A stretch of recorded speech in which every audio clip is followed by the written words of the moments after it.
আপুনি বাৰু ৰিটায়াৰ কৰিলে নেকি অথবা আপোনাৰ বয়স 60 অথবা তাৰ ওচৰে ওচৰে নেকি এইটো বয়সত কেইটামান কথা গুৰুত্ব সহকাৰে মনত ৰখা প্ৰয়োজন। প্ৰথম কথাটো হৈছে আপুনি বিগত সময়ছোৱাত জীৱনৰ সময়ছোৱাত জীৱিকাৰ বাধ্যবাধকতা দায় দায়িত্বৰ কাৰণে বহুত কামেই মনৰ ইচ্ছা পূৰণ কৰিব নোৱাৰিলে এইটো বয়সত আপুনি সেই কামবোৰ পূৰণ কৰিবৰ কাৰণে যত্নপৰ হৈ উঠিব পাৰে। আপুনি প্ৰডাক্টিভ ক্ৰিয়েটিভ আৰু ভ্ৰমণ মানুহৰ সৈতে সংযোগ স্থাপনৰ কাৰণে সক্ৰিয় হৈ উঠিব পাৰে। দ্বিতীয় কথাটো হৈছে আপুনি আপোনাৰ অভিজ্ঞতাৰে মানুহক উপকৃত কৰিব পাৰে।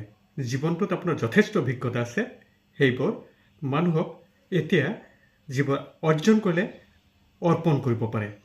তৃতীয় কথাটো হৈছে আপুনি আটাইতকৈ গুৰুত্বপূৰ্ণভাৱে নিজৰ শৰীৰটোক মনটোক সুস্থ সবল সুন্দৰ কৰি ৰাখিবৰ কাৰণে যত্নপৰ হৈ উঠিব পাৰে। খাদ্য তেনেকৈ খোৱা প্ৰয়োজন এইটো বয়সত শৰীৰে যিবোৰ গ্ৰহণ কৰিব পাৰে। 4 নম্বৰ কথাটো হৈছে আপুনি সাজপাৰ তেনেকুৱা সাজপাৰ পিন্ধক যিবোৰ সাজপাৰ পিন্ধি আপুনি ভাল পায়। নিজৰ মনেৰে নিজৰ ইচ্ছাৰে নিজক ভাল লগাব পৰাকৈ কমফৰ্টেবল আৰামদায়ক সাজপাৰ আপুনি পিন্ধিবলৈ যত্ন কৰক। আনৰ ইচ্ছা পূৰণ কৰিবলৈ নহয়, নিজৰ ইচ্ছা পূৰণ কৰিবলৈ কামবোৰ কৰি গৈ থাকক। সুস্থ থাকক, সুন্দৰ থাকক, সবল হৈ থাকক। আহক আগুৱাও, আহক পোহৰ বিলাও। ধন্যবাদ।